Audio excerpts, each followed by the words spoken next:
Hello, hello, hello, and welcome to the College of Creation podcast. My name is Dan, and I'm alone once again. My co-host, Michael, is on paternity leave. Still gone for a little while, but that's okay. We press on without him. Normally, this is a show where Michael and I create new homebrew every single episode based on prompts that we get from our community. We make all kinds of things that we get from these prompts, and it's great. And last time I talked a little bit about a creation of mine that I went back through and thought about why it, didn't really work particularly well. I wasn't a huge fan of it. There were a lot of holes in it. It was a little overcomplicated. It took too much inspiration from too many different places and wasn't really super clear in its definitions or in its identity. Hopefully that was instructive for some of you. And one of the things I wanted to talk about today is homebrewing for other systems. Now, I thought a little bit about it, and I'm not actually sure how instructive that would be for you all. So I might actually not do that, and I might save that for a little bit of conversation later on down the line next week with a guest that will be joining me. It will have to be a little bit of a surprise, I think, still. But I'm very excited for you to hear us chat a little bit, and we will indeed be chatting about homebrewing for other systems and things like that. For now, though, I want to talk about some more homebrew stuff of my own. I am interested in kind of going through a deep dive into something that I like, because I feel like it was a little bit of a bummer last time to just go through a subclass that I made one time that I didn't really like very much. It's just kind of a downer last time. So I want to talk about something that I have made that I do like and that I have gotten the chance to play. And that creation is the Bard subclass of the Empath. This came from the idea that I wanted something that felt like it was integrated with other members of the party, that it was truly a support in a way that required, some role play outside and some bond building between the player characters. This was an idea that came to me after having, some experiences at tables where the players felt a little disconnected. They weren't necessarily bridging the gaps between their characters, and I thought, wouldn't it be cool to have a character that is intended to be there as that bridge? So I figured a bard was a good option for that. So I have here this empath bard that functions on this idea of bonding with the other characters in the party. I took some inspiration as well from Deanna Troi of a Star Trek The Next Generation, who is an empath, but in a more of a alien sort of magic-y sort of situation. But there's some aspects of this that I think kind of match up with that as well. And I think overall it is good and functional. So perhaps some innate ability or rigorous social training has allowed certain bards to read and connect to other people's emotional and mental states with ease. These individuals use these insights to their advantage in subtle and clever ways. Among friends, they can discern the needs of their companions and form powerful bonds with them that spark inspiration and feats of heroism. But towards their enemies, they can twist their words to beguile and charm their way to domination. At third level, these bards gain trusted insight, so they get proficiency in insight and proficiency in persuasion if they don't already have it, and your proficiency bonus is doubled for any ability check you make that uses either of those proficiencies. So a little bit of persuasion and insight added on to things, a little bit of a bonus expertise there for the bard. But the major feature that these bards get is these empath bonds. So at third level, you learn to form powerful emotional bonds with your allies. Whenever you finish a short or long rest, you can create a bond with another creature within 5 feet. While this bond is active, you can spend 1 minute to sense whether the other is healthy and if they are affected by any status conditions, as long as both of you are on the same plane of existence. So you just know kind of where that person is at in terms of how they're doing. So you can check on, are you healthy? Are you hurt? Are you bloodied? Are you dire, in need of healing immediately? This is a great way to kind of sense diseases and things that might be affecting a creature that you might not be able to see, but taking the moment to kind of sense how are they doing. In addition, when you create this bond, you choose from one of the options listed below. The effects of this bond last until either you or your bonded creature die, or until you create a new bond. You can only have a number of active bonds equal to half your proficiency bonus, rounded down. Your empath bonds gained additional effects when you reach level 14. So the idea being that, you can bond with more creatures at a certain point. You can get higher up there, but at a certain point you only get the opportunity to bond with 3 creatures. And for most of your time playing the game, you will probably be able to bond to 2 creatures at a time. Which, you can be a little strategic about it. You might have to shift that around as time goes on, but that's sort of a built-in intention for this subclass, is that you are not necessarily creating a single bond with only one other person and never changing that. You're going to move that bond around in order to better understand everyone in your party. And of course, because I still am who I am, I did make a list of options, but these options are much more limited, and even I look at them again now and I think I would want to limit them once more, and even reduce this list down from the 9 that it currently is down further to maybe even 6. But they include things like the bond of agility. So when you or your bonded creature are within 30 feet of each other, when you roll initiative, you can each choose to use either of your results. It's sort of an alert situation, but a little different, a little bit of a shift. And then at 14th level, this bond becomes empowered. So when you or your bonded creature roll a natural 20 when rolling initiative, you both gain advantage on the first attack roll you make on your first turn. So it's these additional bonuses of support that you can provide to people in your party, including a bond of healing to improve the healing you can grant to each other, a bond of protection to grant a little bit of a defensive bonus. Again, I feel like I might limit the choices here a little bit more, bring it down to maybe in line with the number of choices available for like fighting style feats.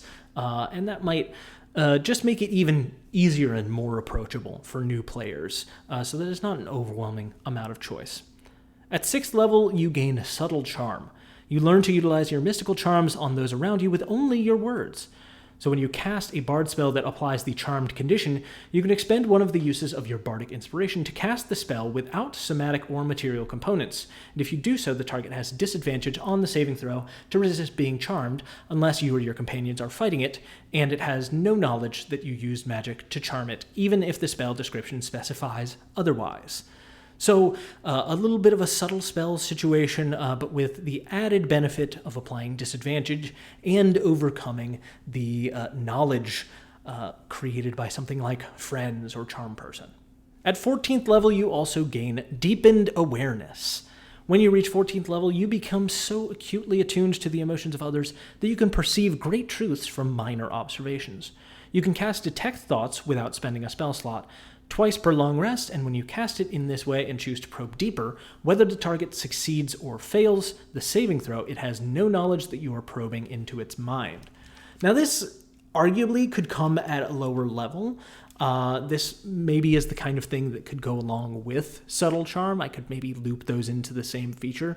But I feel like Detect Thoughts is such a big spell for gaining understanding of a situation, and to allow it so easily to be used and used in a way that is secret.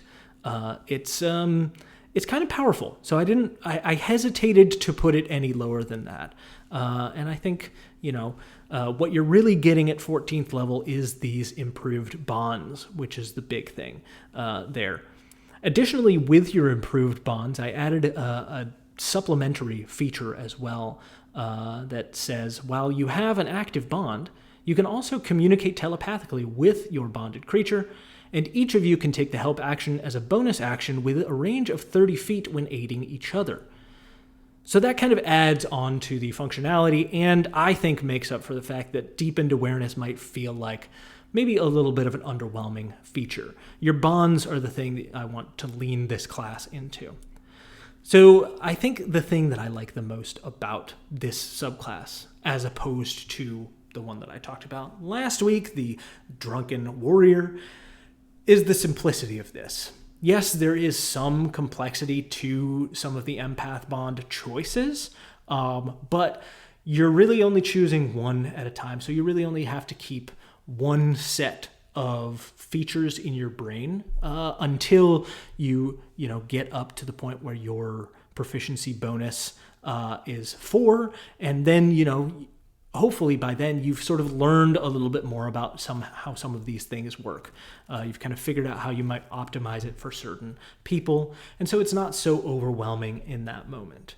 Additionally, I feel like the other features being tied to specific spells or specific types of spells means that all it really does is add a little feature onto something that you already hopefully are doing consistently and know how to do consistently. So it's not nearly as overwhelming to new players. And hopefully it also creates this opportunity for role play, where when you create this bond, it also hopefully would prompt a scene. It also would hopefully prompt the DM to ask, what is that moment?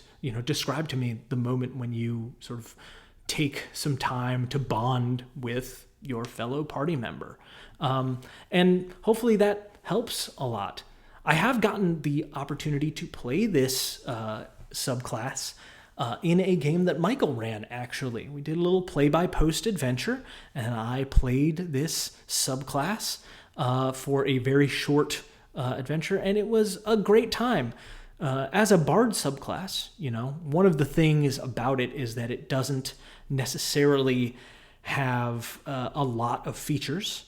And those features are also not overwhelmingly powerful or robust because of how much versatility the Bard class and all spellcasting classes provide already in the base class features.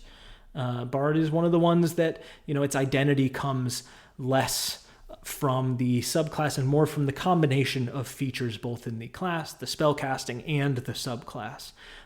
I enjoyed playing it a lot. I think, it felt like a piece of this bard's story and not so much their entire background was based around this. But that's sort of how it should feel. This should just be someone who is a little bit more insightful and a little bit better at making connections than the average. So I played him as a charming and jovial sort who seemed to be able to make friends wherever he went. And that was just really a delight to play. I would love to do it again, but I'd love to have other people play this subclass as well. If you're interested, I'm going to put this up as well on the Patreon for you to look over. Feel free to download it. Feel free to use it in some of your games. It was a really, really good time. I had a great time making it and testing out pieces of it. It was more complicated before I decided to pare down some of the additional options that were there for bonds and things like that. I also had prerequisite level stuff on certain of the bonds. I said this bond you need to be X, Y, or Z to be able to do that, and that's too complicated if you ask me.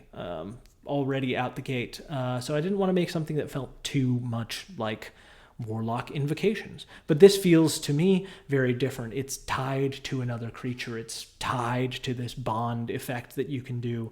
And the bond effect itself has features that are unique to it as well.